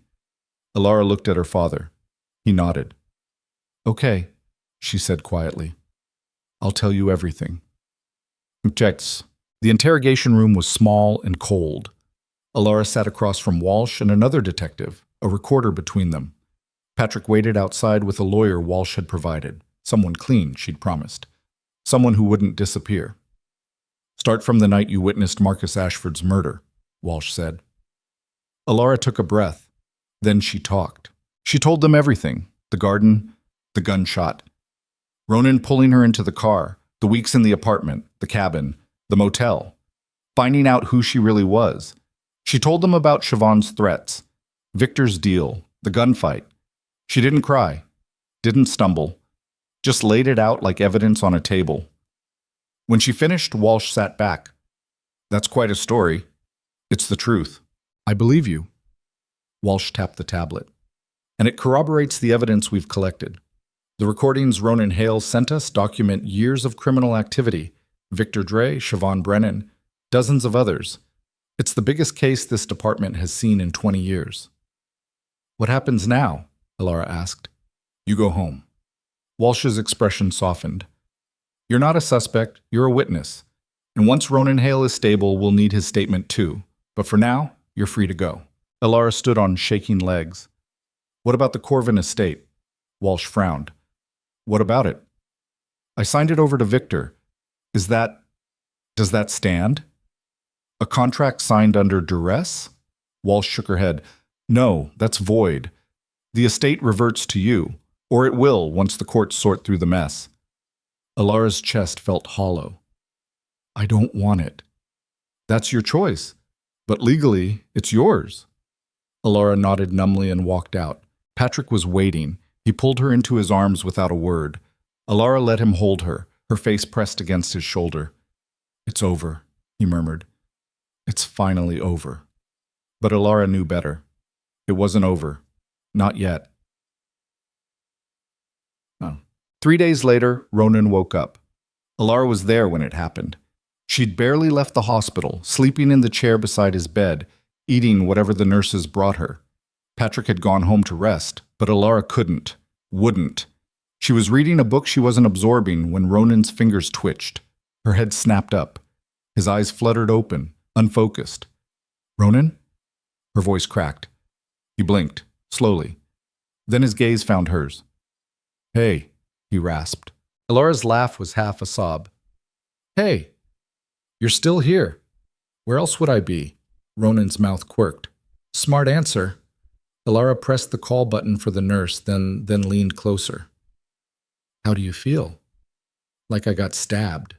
You did. Twice. Overachiever. He tried to sit up, winced, and sank back down. What happened? After Victor's in custody. Siobhan's dead. And you? Alara's throat tightened. You sent the evidence to the police. You planned the whole thing. Ronan's eyes closed. Had to. It was the only way. You could have told me. Would you have let me do it if I had? Alara didn't answer. Ronan's hand found hers, weak, trembling. I'm sorry. For everything. For lying. For using you. For... Stop. Alara squeezed his hand. Just stop. But... You saved my life, Ronan. Multiple times. You gave up everything to protect me, so maybe... She swallowed hard. Maybe we're even. Ronan's gaze searched hers. Are we? I don't know. Alara's voice was raw. But I want to find out. A nurse bustled in, checked Ronan's vitals, made notes. When she left, the silence felt heavier. What happens now? Ronan asked quietly. Alara looked at him. At the man who'd destroyed her life and saved it in the same breath. I don't know, she admitted, but I'm not running anymore. Good. Ronan's smile was tired. Because I'm too weak to chase you. Alara laughed despite herself. You're an idiot. You've mentioned that. They sat in silence, hands intertwined, watching the Dublin sky turn pink through the window. For the first time in weeks, Alara felt something close to peace. It wouldn't last. She knew that. There would be trials, testimonies, questions she didn't have answers to. But for now, this was enough.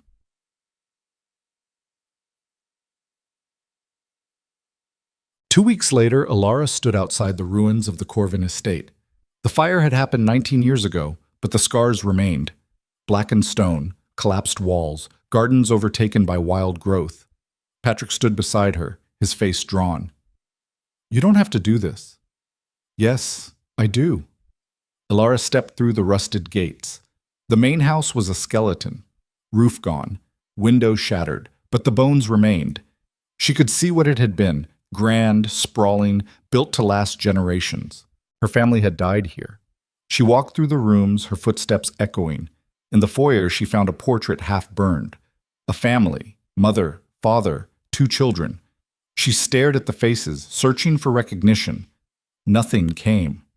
These were strangers, people she'd never known, but they were also her blood. Patrick approached quietly. Do you remember any of it? No? Alara's voice was flat. Nothing before you found me. Maybe that's a blessing. Maybe. She looked at him. Why did you keep me? Patrick's eyes filled. Because you were innocent and terrified. And I couldn't just leave you. You could have turned me in. Let the authorities handle it. They would have put you in the system, or worse, given you back to whoever wanted you dead. Patrick's voice cracked. I couldn't let that happen. Alara's chest ached. So you gave up your life for me. I gained a daughter. Patrick's smile was sad. I'd do it again. Alara pulled him into a hug. Thank you, she whispered, for everything. They stood there, in the ruins of her past, holding on to each other. When they finally pulled apart, Alara looked at the estate one more time. I'm selling it, she said. Patrick blinked. What? All of it. The estate, the properties, everything. Alara's voice was steady. I don't want this legacy. I don't want the blood money or the empire built on lies. I want... She paused. I want to start over. On my own terms. What will you do with the money? Alara thought about it. Something good. Something that actually helps people. I don't know what yet, but not this. Patrick nodded slowly. Your parents would be proud. You don't know that. I do. His voice was firm. Because you're nothing like the people who killed them. And that's what matters. Alara looked at the portrait again, at the strangers who'd given her life. Goodbye, she whispered. Then she turned and walked away. Bahad. Ronan was discharged 3 weeks after the stabbing. He moved slowly, still healing, but his color had returned. His strength, too. Alara picked him up from the hospital, drove him to a small flat she'd rented on the outskirts of Dublin. "This is yours?" he asked, looking around the sparse furniture. "Ours," Alara corrected. "If you want it." Ronan's gaze sharpened. "What are you saying?" Alara set his bag down, turned to face him. "I'm saying I'm tired of running, tired of hiding. I want to build something real, something that's ours, and I want you to be part of it. Alara, I know you're not perfect. I know you've done terrible things, but so have I now." Her voice was steady. "And I'd rather build a life with someone who knows what darkness looks like than pretend it doesn't exist." Ronan crossed the room slowly, his eyes never leaving hers. "Are you sure?" he asked quietly. "No." Alara's laugh was shaky. "But I'm choosing it anyway." Ronan's hands framed her face, his touch gentle. "I don't deserve you." "Probably not." Alara leaned into his touch. "But you're stuck with me." Ronan kissed her, soft, reverent, like she was something precious he was afraid to break. When they pulled apart, his forehead rested against hers. "I love you," he murmured. "I know I've said it before, but I need you to know. I mean it. Every word." Alara's eyes burned. "I know. Do you?" He hesitated. "Do you love me?" Alara was quiet for a long moment. Then she said, "I don't know yet, but I want to find out." Ronan's smile was sad. "That's fair. Give me time," Alara said, "and maybe I'll get there." "I've got nothing but time." Ronan's thumb brushed her cheek. "As long as you're here, I can wait." They stood there, wrapped in each other, the afternoon light streaming through the windows. Outside, Dublin hummed its familiar song. Cars, voices. Life continuing despite everything. And for the first time since that night in the garden, Alara felt like she could breathe. 6 months later, Alara stood in front of a crowd of reporters. The press conference had been Walsh's idea. Close the case publicly. Give the victims' families closure. Show that justice had been served. Alara had agreed, but only on her terms. She wore a simple black dress, no makeup, no jewelry, just herself. The cameras flashed as she stepped up to the microphone. "My name is Alara Corvin," she said. Her voice was steady. "6 months ago, I discovered that my entire life was a lie. That the man I called father was actually the man who saved me from a fire that killed my family. That I was the heir to a fortune built on blood and violence. And that the people responsible for my family's death were still out there, still operating, still destroying lives." The room was silent. Victor Dre orchestrated the murder of my parents and my brother. He burned them alive to protect his empire. And for 19 years, he got away with it. Alara's hands gripped the podium. But not anymore. Victor Dre has been sentenced to life in prison. His assets have been seized, his network dismantled, and every person who helped him is facing justice. A reporter raised her hand. "What about the Corvin fortune? What will you do with it?" Alara had expected the question. "I'm donating it," she said. "All of it. To organizations that support victims of violent crime. To shelters for women and children fleeing abuse. To programs that help people rebuild their lives after trauma." She paused. "My family's legacy was violence. I'm making it something else." Another reporter stood. "And Ronan Hale? There are rumors you're in a relationship with him. How do you reconcile that with his criminal past?" Alara's jaw tightened.